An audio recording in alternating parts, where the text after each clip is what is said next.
What is going on, YouTube? Dinger Tuesday is back here on YouTube Play of the Day. We got two spots.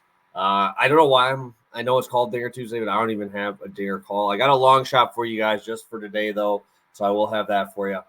As always, if you could, hit that like button, subscribe to the channel if you haven't already, and let's get this thing going. So, recapping last time, unfortunately, got swept. Yelich gets the job done. Gausman, I think it was his first or second career start ever with no strikeouts. Just got absolutely hammered around the park. Not good. Joe Ryan gave up 3 in 1 inning, I think on a 3-run homer, and then shut him out the rest of the game. So still felt great about both spots. Obviously, Gausman getting blown up was not on my bingo card for today.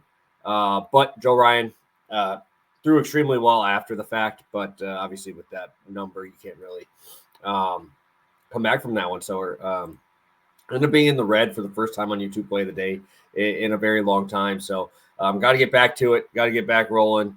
And yeah, let's get it started. So I have both plays on DraftKings right now.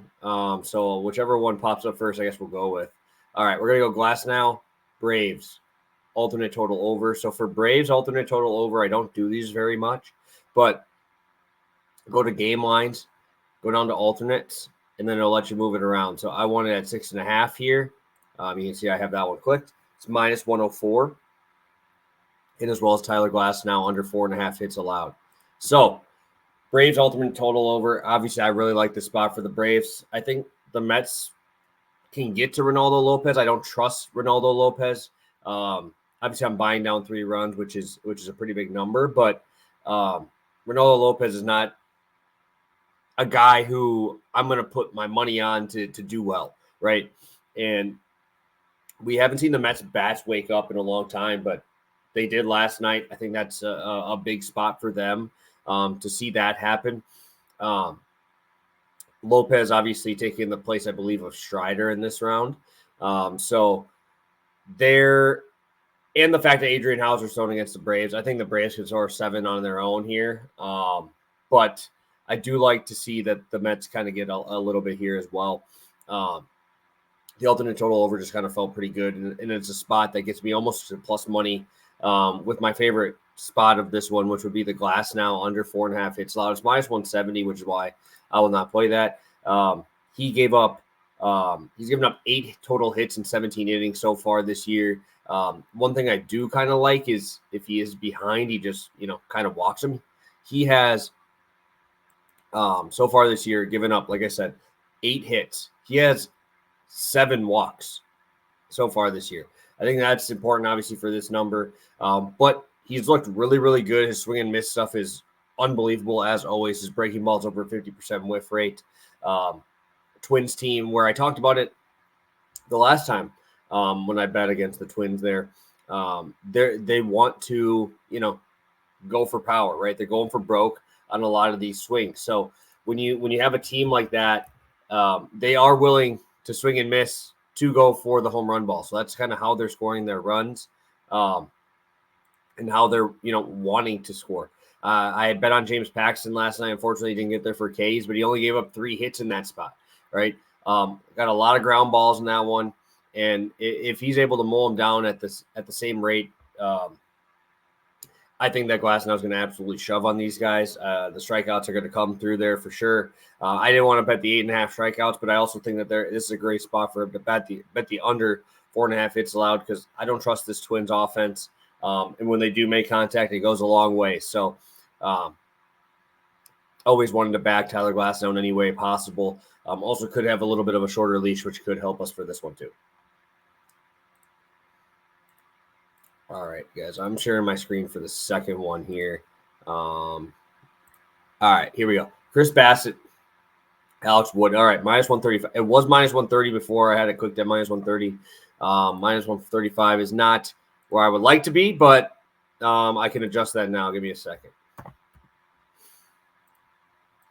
I really like the spot for Chris Bassitt. Obviously, I was on Jose Barrios yesterday, and he did very, very well. I don't trust this Seattle offense either. As you can tell, that's something I just talked about with the Twins. But this is a tough park for them. Plays up righty power. Bassitt doesn't give up any power to righties. He gives up a ton of power to lefties, but this park negates lefty power, which is something I really like to see when I'm backing Chris Bassitt. Also, a lot of the juice from this lineup is gone, right, from Seattle, where you haven't really seen that power come through yet, right? We haven't seen any of them really start hitting the home runs, and that's really what Bassitt's issue's been, has been giving up the long ball.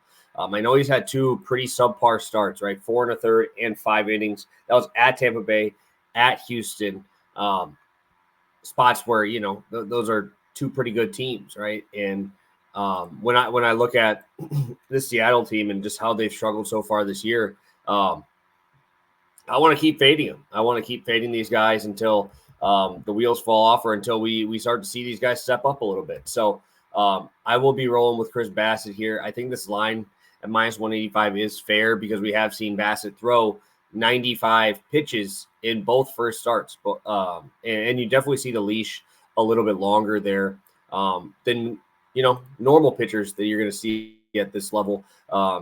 They give him a little bit longer leash. Going back to last year, he's elite at home, and we've seen him on 2 road starts. I think this is a great buy low spot. Bassitt at home last year, 2.86 ERA with a sub 200 batting average allowed. Wanting to go into a little bit deeper numbers, a FIP of 3.58 at home versus 5.13 on the road. Again, just absolutely elite versus right-handed bats, 3.28 FIP, which is obviously you're going to be your Julios and the guys that you're really going to be worried about in this lineup. So like that spot, Alex Wood gets a tough spot with one of my favorite pitchers in Nathan Eovaldi. And in Texas, tough spot, man. So good luck to him. But I'm going to definitely be okay with not thinking he's going to win this game. And obviously the Oakland bullpen is nothing to write home about. All right, guys, I'll quick recap here. Braves alternate total over 6.5 plus Glasnow under 4.5 hits, -104. Bassitt over 17.5 outs. Alex Wood, no win. I will be now sharing my screen for my long shot of Dinger Tuesday. It is not a dinger. I know I suck. I'm going to be rolling with Christian Yelich to record an RBI and Ronald Acuna Jr. to record 2 hits. That's plus 560. I think this is a great spot. Yelich has been fantastic against the Reds. It's been, a pretty big sample size. Even just going back 2 years, he's got an RBI in 4 of his last 8 games. But obviously, you got to remember, all of those games last year, he was batting in the leadoff hole. Now we got Curio at the top of this lineup. Yelich obviously had 2 RBIs last night, hit a homer. This dude gets streaky and does so well at Cincinnati. So I want to be on that side, especially when he's batting in the 3-hole. Acuna facing off against Adrian Hauser. Acuna does not strike out. Hauser does not strike people out and gives up so much power. We've seen Acuna in his career 7 for 12 with a 1,300 OPS against Adrian Hauser. That's just, that's just another reason to back the alternate total over as well. I think Acuna goes crazy today. That's not like huge news or anything. He's plus 140 for 2 hits, but I think together this is a pretty solid 5.5 to 1 spot. So instead of doing a dinger early on this year, this is going to be my long shot for today, and going along with those. So 3 total plays. Hopefully you guys enjoyed the content. Hit that like button if you haven't already. I might have another one coming later because the slate is massive.